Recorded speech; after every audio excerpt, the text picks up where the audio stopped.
এখানে দেখো আমরা মাথার উপরটা লিখে নাও ডেস্টিনেশন বলে, আর এই দিকে বাঁ পাশটা লিখবে, ঠিক আছে, এই দিকের বাঁ পাশটা লিখবে অরিজিন। যেমন ভাবে লিখছি এরকম ভাবে লিখবে অরিজিনস। আচ্ছা, ডেস্টিনেশনে দেখো মাথার উপরে লিখে নেবে ক্যাপিটাল D1, ছকগুলোর কালামগুলো টেনে নিতে পারো, D2, D3, মোটামুটি 3-4টে টানবো আমরা, D4, এই যে দিয়ে এবার একদম শেষটা দেখো এইভাবে চলবে আর কি, একদম শেষটা লিখে নেবে DN, শেষ ঘরটাতে। আচ্ছা, ডেস্টিনেশন গুলো দেখো লেখা হয়েছে। এবার আসছি আমি অরিজিন গুলোতে, ঠিক আছে। অরিজিন গুলো দেখো বাঁ দিকেতে, অরিজিন গুলোতে লিখছি আমি O1, প্রথম ঘরটাতে লিখবে O1, তার পরেরটা লিখবে O2, ঠিক আছে, তার পরেরটা লেখো O3,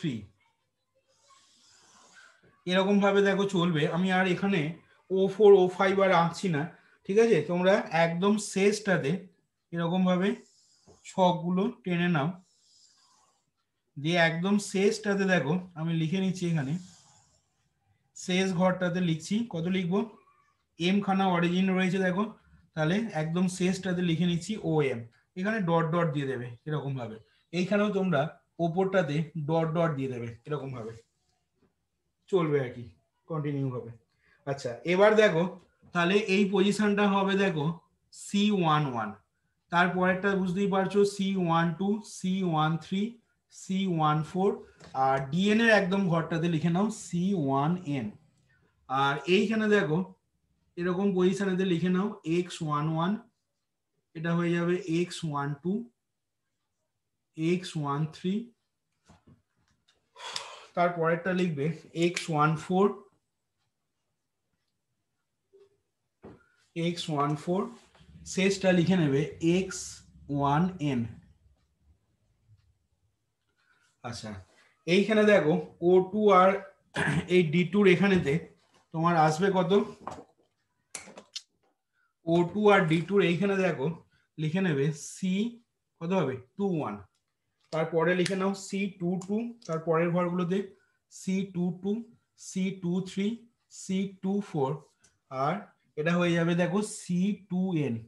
এখানেও তেমনি একই রকম ভাবে লিখে নেবে X21, X22, X23, X24, এই যে X23, X24, আর শেষটা দেখো একদম পাবে X2N। আচ্ছা, এরপরে দেখো O3টা আছে, O3টা তাহলে কত হবে বলো না, C31, C32, C33, C34 হলো, 31, 32, 33, 34 হলো, আর কি হবে বলো না, শেষটা হয়ে যাবে C3N।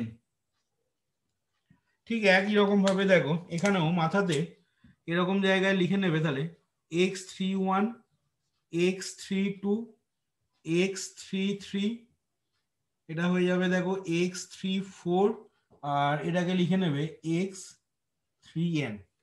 আচ্ছা, পরেরগুলো যেহেতু ডট ডট দেওয়া আছে আমি আর লিখছি না, একদম শেষে OM এর ঘরটায় চলে যাচ্ছি, ঠিক আছে। OM এর ঘরটায় তাহলে হবে দেখো CM1, এখানে লিখে নাও সঙ্গে সঙ্গে XM1, তারপরেরটা দেখো হবে CM2, এটা লিখে নেবে XM2 হলো, তারপরেরটা দেখো হবে কত না CM3, এখানটা লিখে নেবে XM3, তারপরেরটা হবে দেখো CM4, CM4 এরকম জায়গায় লিখে নাও XM4, ঠিক আছে। এইভাবে দেখো চলতে চলতে ডট ডট দেবে, ডট ডট দিয়ে একদম শেষটা দেখো এইখানটাতে আমরা পেয়ে যাব কত CMN, আর এইখানে লিখে নেবে XMN হলো। আচ্ছা, এবার দেখো যে জিনিসটা করিনি এখনো, সেটা হচ্ছে তোমার ওই যে অ্যাভেলেবিলিটিটা আর ডিমান্ডের যে ব্যাপারটা, সেটা দেখো এখনো আমি ছকেতে দেখাইনি। তাহলে এখানে তোমরা এবার যেটা করবে, এই যে D1 এর তলাতে, ঠিক আছে, আমরা D1 এর তলাতে D1 ডেস্টিনেশনের ডিমান্ডটা কত বলেছিলাম, D1 ডেস্টিনেশনে দেখো তোমরা লিখেছো খাতাতে এর ডিমান্ডটা হচ্ছে B1, তাহলে এই জায়গায় ছোট করে লিখে নাও B1। তারপরের ঘরগুলো বুঝতেই পারছো কিভাবে ফিল আপ করতে হবে, B2, B3, B4 পর্যন্ত করলাম, তারপর আমি ডট ডট দিয়ে যাচ্ছি, এইভাবে চলতে থাকবে। এবং চলতে চলতে দেখো একদম শেষের ঘরটাতে হয়ে যাবে কত না বলো, বি কত হবে, এম না এন বলো, এন, কারণ ডেস্টিনেশন আছে এন খানা, ঠিক আছে, ডেস্টিনেশন আছে D1 থেকে DN অবধি, তাহলে নিশ্চয়ই আমাদের শেষটা হবে BN। আচ্ছা তোমরা এই যে B1 B2 BN লিখলে, এইখানে ছোট করে একদম বাঁ দিকেতে যেখানে লিখছি দেখো, এইখানটাতে ডিমান্ড বলে লিখে নেবে, একদম বাঁ দিকেতে এই জায়গাটায়। আচ্ছা এইখানে এবার দেখো আমাদের ছবিটাতে, টেবিলটাতে, এইখানে আমাদের অ্যাভেলেবিলিটিটা তোমাকে লিখতে হবে কোনখানে না, ছকটার দেখো ডিএন এর পাশেতে এইখানে ছোট করে লিখে নাও অ্যাভেলেবিলিটি, ঠিক আছে। অ্যাভেলেবিলিটি তাহলে কত হবে না, অ্যাভেলেবিলিটি যখন ফিল আপ করবে তখন দেখো এই O1 অরিজিনেতে অ্যাভেলেবেল রয়েছে, দেখো আমাদের A1 যেটা আমরা বললাম একটু আগে, এটা হচ্ছে A2, এটা হচ্ছে দেখো A3, ঠিক আছে। এরপর তোমরা ডট ডট দিয়ে দাও, এইভাবে চলবে, মাঝখানের ওই এগুলো ফিল আপ করিনি আমি। আর শেষটা তাহলে কত হবে বলো, AM, এই যে O1 O2 O3 টোটাল এমটা সোর্স বা অরিজিন ছিল, সেই জন্য টোটাল এমটা যেহেতু সোর্স বা অরিজিন ছিল, সেই জন্য আমাদের দেখো এখানে তোমার A1 A2 A3 dot dot দিয়ে এমটা দেখো এমটা অ্যাভেলেবিলিটি হবে, দেখো শেষটা যেটা পাবো সেটা এমটা হবে। তাহলে এখান থেকে দেখো ভালো করে খেয়াল করবে, আমাদের ব্যালেন্স ট্রান্সপোর্টেশন প্রবলেমের ক্ষেত্রে লেখো এরপরে, নাও for balance transportation problem, now for balance transportation problem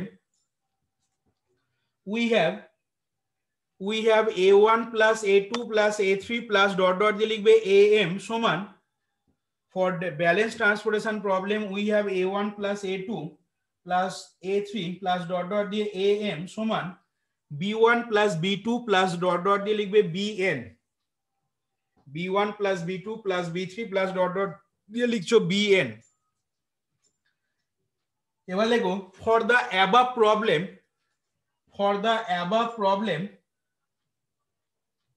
for the above problem। আচ্ছা তোরা এখন আমাকে বলতো দেখি, এই যে টেবিল বা ছকটা করেছি, ঠিক আছে, এইখানে এই যে অ্যাভেলেবিলিটিটা যেটা O1 সোর্স বা অরিজিনেতে A1 অ্যাভেলেবিলিটি রয়েছে, তোরা আমাকে এখন বল এই A1টা কার সাথে সমান হবে, বলতে পারবি?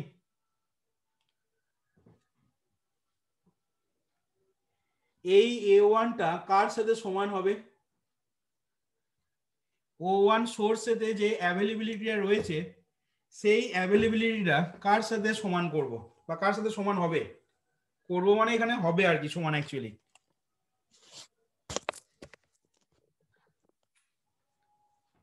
সৌমেন কার সাথে সমান হবে রে A1 সমান,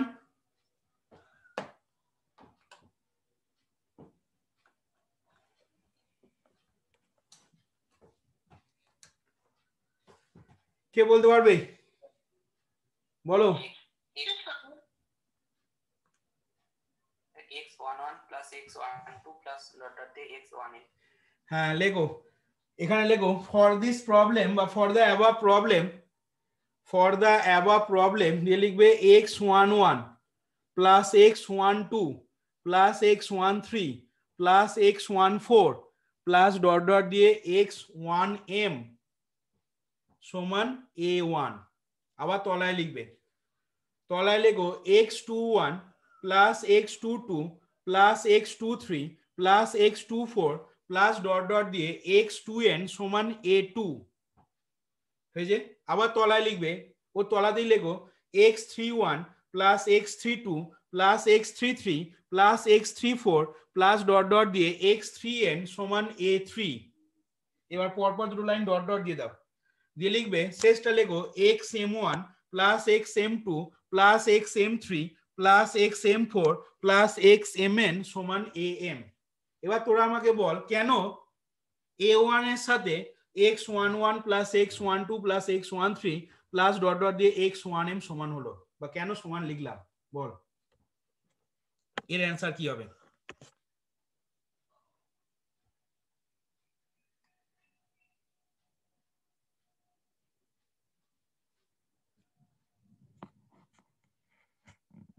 কি রে আপনি বললেন না অরিজিন থেকে বল।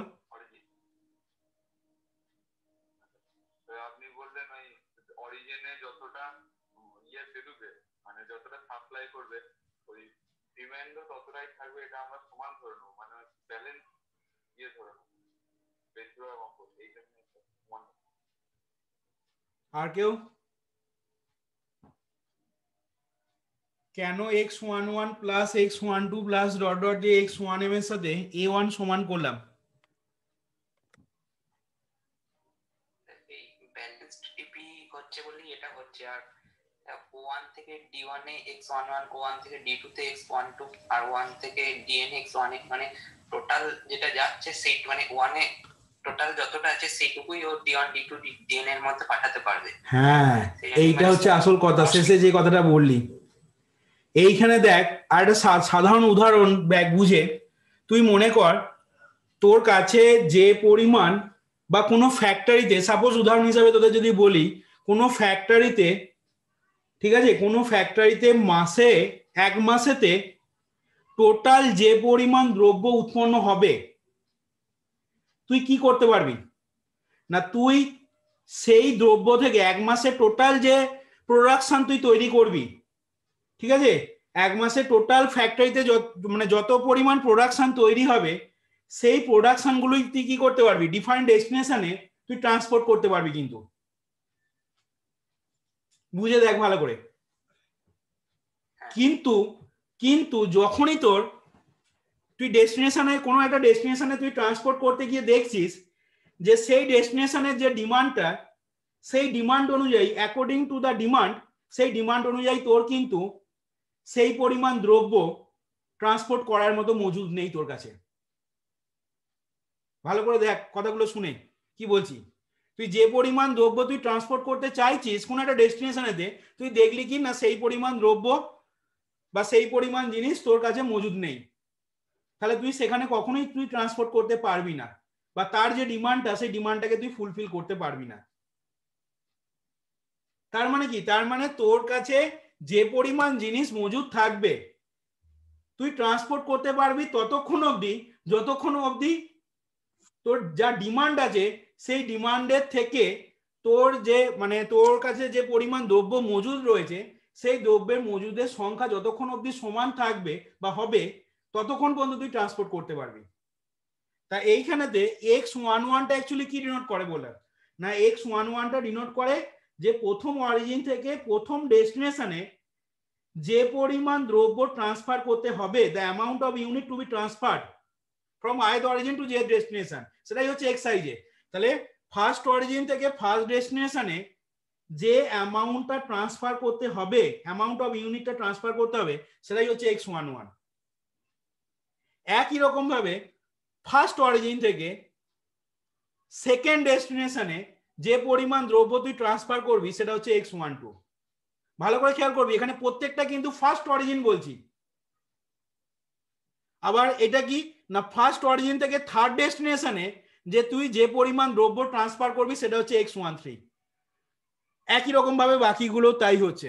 তাহলে নিশ্চয়ই অবভিয়াসলি এদের যোগফলটা কার সাথে সমান হবে না, ফার্স্ট অরিজিনেতে O1 এতে তোর কি রয়েছে না, যে যতটা পরিমাণ অ্যাভেলেবিলিটি রয়েছে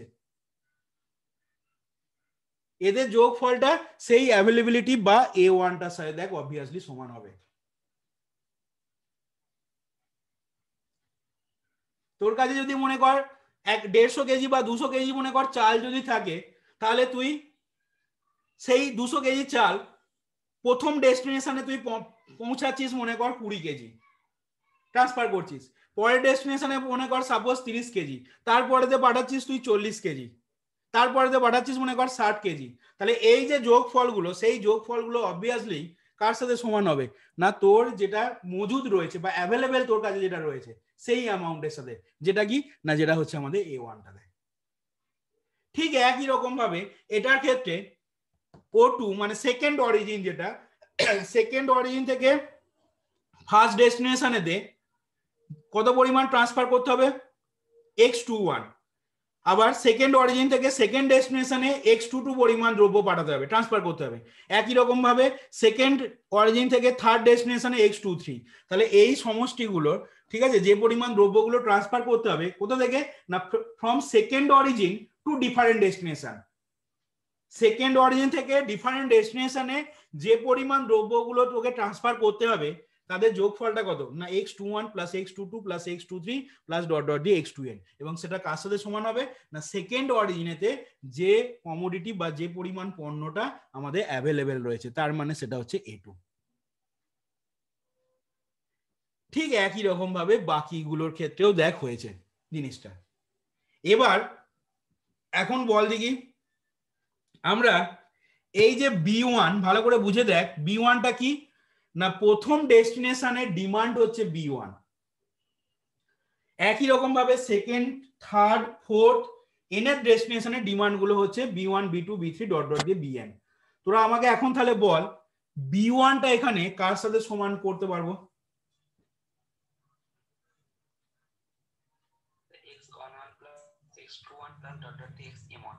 কেন হবে বল, সেটা কেন বলতে পারবো মানে বল। D1 এর ডিমান্ড মানে বিভিন্ন অরিজিন থেকে D1 এ যত পরিমাণ দ্রব্য পৌঁছাচ্ছে, হ্যাঁ O1 থেকে পৌঁছাচ্ছে X11, O2 থেকে পৌঁছাচ্ছে X21, হ্যাঁ OM থেকে পৌঁছাচ্ছে XM1, হ্যাঁ আর টোটাল যতটা পৌঁছাচ্ছে সেটাই B1, আর হ্যাঁ মানে এই যোগগুলো। হ্যাঁ একদম ঠিক বলেছিস। দেখ এইখানে মানে হচ্ছে দেখ ও যেটা বললো ঠিক আছে, তুই D1 ডেস্টিনেশনে কিন্তু বিভিন্ন জায়গা থেকে জিনিস আসছে, ভালো করে বোঝ কি বলছি। বিভিন্ন সোর্স বা অরিজিন থেকে D1 ডেস্টিনেশনে কিন্তু তোর জিনিস পৌঁছাচ্ছে। এবার তুই কখন কতক্ষণ অবধি তুই জিনিস নিবি না, যতক্ষণ পর্যন্ত তোর চাহিদাটা ফুলফিল না হচ্ছে তুই ততক্ষণ পর্যন্ত জিনিস নিবি। তোর যদি এখনো যদি মনে কর ডিমান্ড তোর যদি থেকে থাকে তাহলে তোকে আবার কি করতে হবে, অন্য জায়গা থেকে তোকে জিনিস নিতে হবে। কিন্তু যখনই যে মুহূর্তে তোর ডিমান্ড ফুলফিল হয়ে যাবে তখন তুই আর ওই বিভিন্ন অরিজিন বা সোর্স থেকে তুই জিনিস নেওয়া কিন্তু সেই মুহূর্তেই বন্ধ করে দিবি, যখনই তোর ডিমান্ডটা ফুলফিল হয়ে যাবে। তাহলে এই যে এখানে x11 প্লাস x21 বলছি প্লাস x31 প্লাস xm1 বলছি, তার মানে কি, তার মানে দেখ শেষের যে ডিজিট গুলো আছে 1, এটাও 1, এটাও 1, এটাও 1, তার মানে কি বিভিন্ন সোর্স থেকে, এটা হচ্ছে x11 মানে এক নাম্বার অরিজিন বা সোর্স থেকে এক নাম্বার ডেস্টিনেশনে পৌঁছাচ্ছে x11 পরিমাণ দ্রব্য। x21 মানে সেকেন্ড অরিজিন থেকে ওই এক নাম্বার ডেস্টিনেশনে যে অ্যামাউন্ট অফ ইউনিটটা ট্রান্সফার হচ্ছে সেটা হচ্ছে x21। x31টা কি না x31টা হচ্ছে তোর থার্ড অরিজিন থেকে তিন নাম্বার অরিজিন থেকে ওই ফার্স্ট ডেস্টিনেশন কিন্তু এক ফিক্সড, ওটা সেটা হচ্ছে এক নাম্বার ডেস্টিনেশন। তাহলে থার্ড অরিজিন থেকে ফার্স্ট ডেস্টিনেশনে যে পরিমাণ দ্রব্য ট্রান্সফার হচ্ছে সেটা হচ্ছে তোর x31। এরকম ভাবে xm1টা ডিনোট করছে কি না mth অরিজিন থেকে mতম অরিজিন থেকে ফার্স্ট ডেস্টিনেশনেতে যে তোর মানে কি বলবো অ্যামাউন্টস অফ ইউনিটটা ট্রান্সফার হচ্ছে সেইটা হচ্ছে xm1। তাহলে অবভিয়াসলি এই যোগ ফলগুলো সেটা কার সাথে সমান হবে না ফার্স্ট ডেস্টিনেশনের যেটা ডিমান্ডটা সেই ডিমান্ডের সাথে দেখ সমান হয়ে যাবে। তাহলে এখান থেকে এটাও লিখে নেবে, একই রকম ভাবে বাকিগুলোর ক্ষেত্রেও কিন্তু হবে। ঠিক আছে, আমি জাস্ট একটা দিয়ে এখানে বললাম। তাহলে তোমরা এখান থেকে এরকম লিখে নাও, অলসো তোমরা যে ইকুয়েশন গুলো লিখলে এখান থেকে লিখবে also x11 plus x21 plus x31 plus dot dot দিয়ে xm1 সমান b1।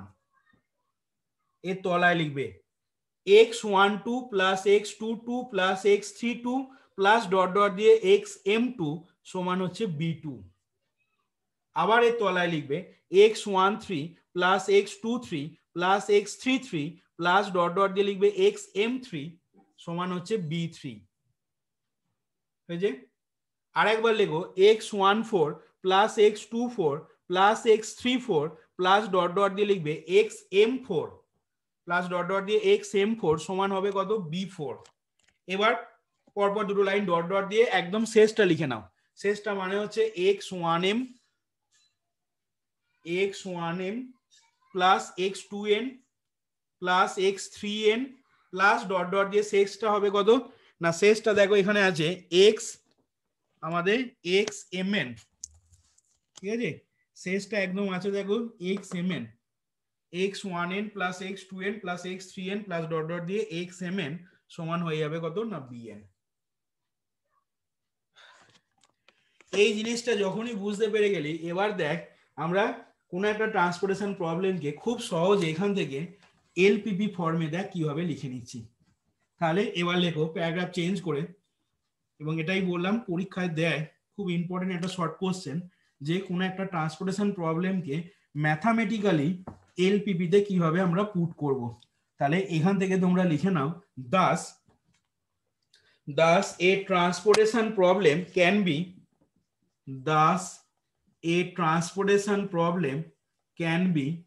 mathematically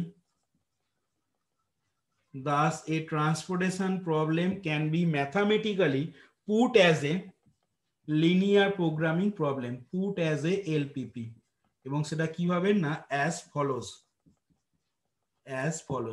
এবার দেখ এখানে যে কথাটা বললাম, ট্রান্সপোর্টেশন প্রবলেমে অলওয়েজ কি করতে হবে না, অলওয়েজ মাথায় রাখতে হবে যাতে করে আমাদের ট্রান্সপোর্টেশন প্রবলেমটা কি হয়, ট্রান্সপোর্টেশন কস্টটা যাতে করে আমাদের মিনিমাম হয়। তাহলে বুঝতেই পারছিস এলপিপি যখন লিখবো তখন অবজেক্টিভ ফাংশন যেটা হবে, ঠিক আছে, সেইখানে কি হবে না এই জিনিসটা দেখ অলওয়েজ তাহলে কি হবে মিন জেড হয়ে যাবে, দেখ এটা অলওয়েজ মিনিমাইজ হবে, কারণ ট্রান্সপোর্টেশন প্রবলেমের লক্ষ্যই হচ্ছে ওইটা ট্রান্সপোর্টেশন কস্টটাকে আমাদের মিনিমাম রাখতে হবে। তাহলে মিন জেড ইজ ইকুয়াল টু, তাহলে সেক্ষেত্রে বল কি হবে না summation I is equal to 1 to m J is equal to 1 to n, এটা হয়ে যাবে দেখ CIJ XIJ লেখা যাবে।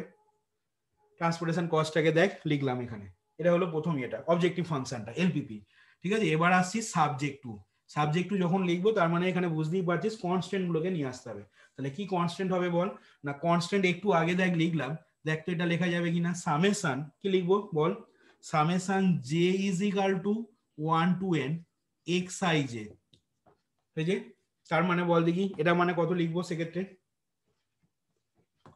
এখানে i ইজ ইকুয়াল টু এটা সমান লিখবি ai, পাশে সেমিকোলন দিয়ে লিখবি i is equal to 1 2 3 dot dot দিয়ে m।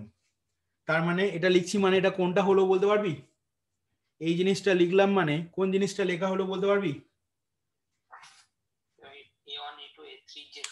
প্রথম যেটাকে করলাম বলতে ওই যে দেখ O1 সোর্সের যেটা অ্যাভেলেবিলিটি ছিল A1 টাকে যখন কি করলাম কার সাথে সমান করলাম না x11 plus x12 plus x13 plus dot dot দিয়ে x1n।